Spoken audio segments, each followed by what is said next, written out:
en Algérie, les propos de Macron sur le Sahara occidental passent mal. La visite d'État d'Emmanuel Macron au Maroc s'est tenue du 28 au 30 octobre 2024.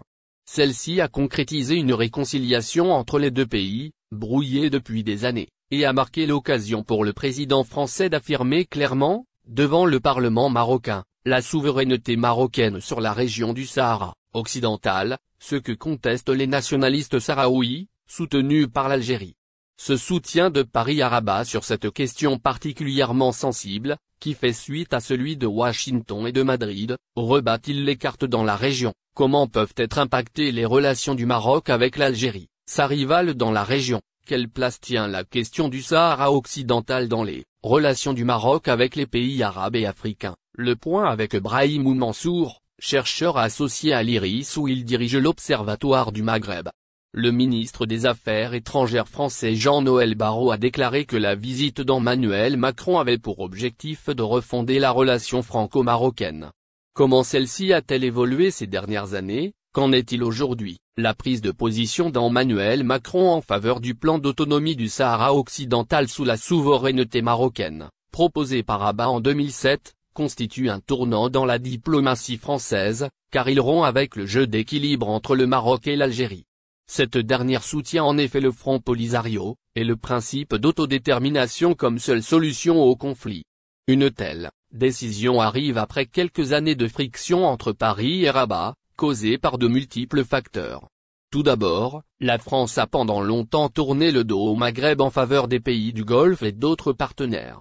Ensuite, d'autres faits et scandales avaient sérieusement ébranlé les relations franco-marocaines. La convocation du chef du contre-espionnage marocain, Abdelatif Hamouchi, par un juge d'instruction français en 2015, dans le cadre d'une plainte l'accusant de torture, suivi des révélations en juillet 2021 accusant le Maroc d'avoir espionné des personnalités politiques et médiatiques françaises à l'aide du logiciel israélien Pegasus. Enfin, la France a réduit de 50% la délivrance de visas aux Marocains et aux Algériens pour inciter les autorités consulaires à délivrer plus de laissez-passer à leurs ressortissants respectifs, provoquant ainsi un sentiment d'humiliation chez les dirigeants marocains. Tout cela avait refroidi les relations entre Paris et Rabat sur fond de pression qu'exerçait la monarchie alaouite pour la reconnaissance de sa souveraineté sur le territoire sahraoui. L'augmentation de la part de l'armement français par Rabat, passé de 9% à 14% en 2023 donnait déjà à voir les prémices d'un réchauffement qui a rendu possible la visite de Stéphane Séjourné, alors ministre des Affaires étrangères, en février dernier. Aujourd'hui, la relation est totalement détendue depuis le revirement de la position française concernant le Sahara occidental. Cela s'est traduit par la signature de plusieurs accords et contrats d'investissement à hauteur de 10 milliards d'euros. Notamment dans les domaines des transports, de l'énergie renouvelable et la transition énergétique, à l'instar de la deuxième ligne de TGV Tanger-Marrakech. Lors de sa visite à Rabat, le président français s'est engagé non seulement à reconnaître la marocanité du Sahara occidental, mais aussi à soutenir diplomatiquement le Maroc à l'Organisation des Nations Unies, ONU. Un nouveau chapitre semble ainsi s'ouvrir dans les relations diplomatiques entre Paris et Rabat, même si la lune de miel ne se déroulera pas sans entrave. D'abord, Alger va continuer, à son tour, à exercer de la pression sur Paris. La coopération entre les deux pays est déjà à un niveau très restreint alors que l'ambassadeur d'Algérie à Paris a été remplacé par un chargé d'affaires. Sur le plan économique et géostratégique, la France va devoir faire face à des concurrents de taille, comme Israël, les États-Unis et la Chine, qui entretiennent des liens solides avec le Maroc. Enfin, la reconnaissance unilatérale des États de la souveraineté marocaine sur le Sahara occidental reste en contradiction avec le droit international.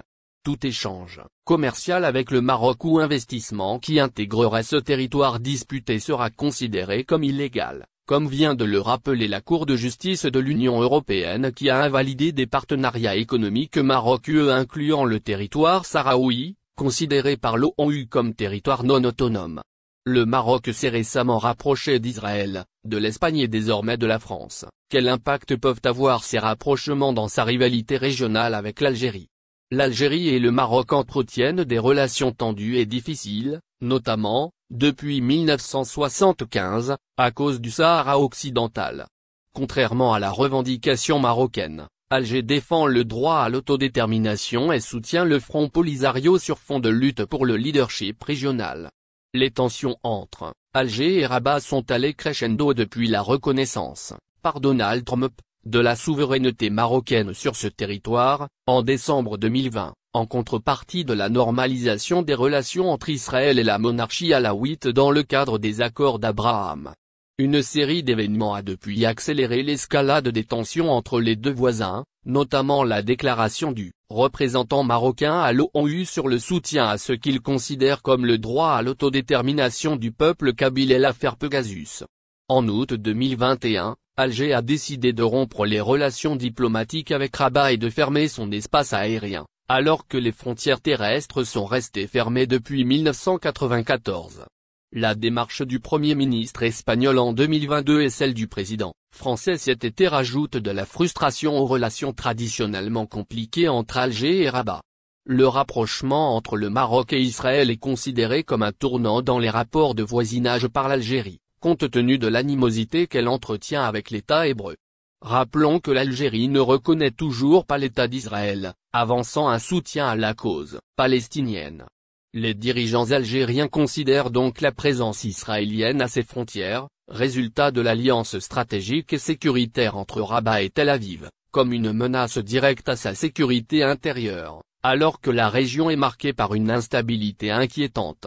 La réaction d'Alger vis-à-vis du revirement espagnol et français sur le Sahara occidental s'explique aussi par le fait que les dirigeants algériens voient dans cette prise de position une forme d'adhésion à une alliance plus large par laquelle le Maroc tente d'isoler l'Algérie au niveau régional et sur le continent africain.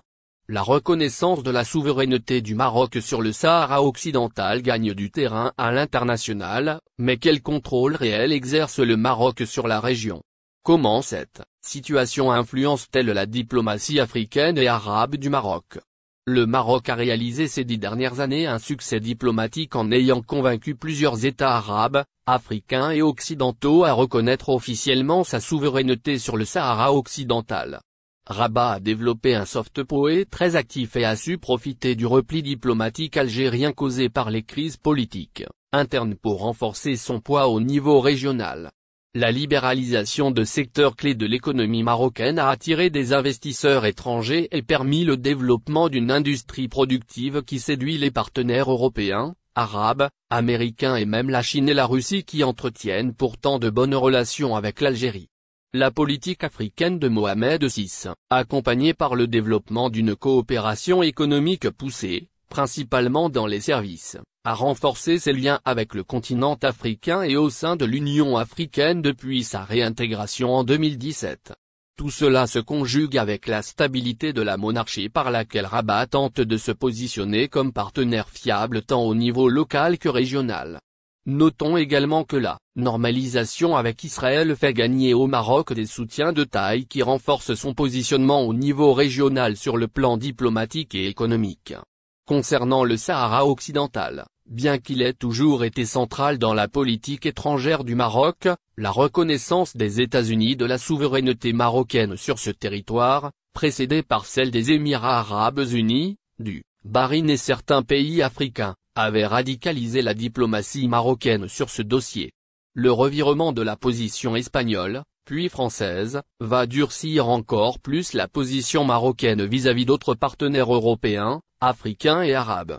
Les États membres de la Ligue arabe restent profondément partagés entre ceux favorables à la souveraineté marocaine, ceux qui soutiennent la position algérienne sur le droit des Sahraouis à l'autodétermination, et des pays qui préfèrent la neutralité. L'Union africaine, où l'Algérie et l'Afrique du Sud exercent une influence considérable, reste majoritairement favorable à la cause sahraoui et reconnaît la République arabe sahraoui. Beaucoup de pays africains soutiennent la solution onusienne du conflit par la voie du référendum sur l'autodétermination. Rabat pourrait gagner plus de terrain sur le continent africain, notamment si Donald Trump, qui revient à la Maison-Blanche, décide d'exercer plus de pression sur des pays pour aller dans le sens de la position marocaine. Toutefois, La situation risque de rester toujours bloquée au sein des Nations Unies qui maintiennent le statut de non-autonomie du territoire. Malgré leur neutralité sur le dossier, la Chine et la Russie pourraient bloquer des tentatives américaines visant à faire adopter des résolutions au Conseil de sécurité de l'ONU en faveur de la reconnaissance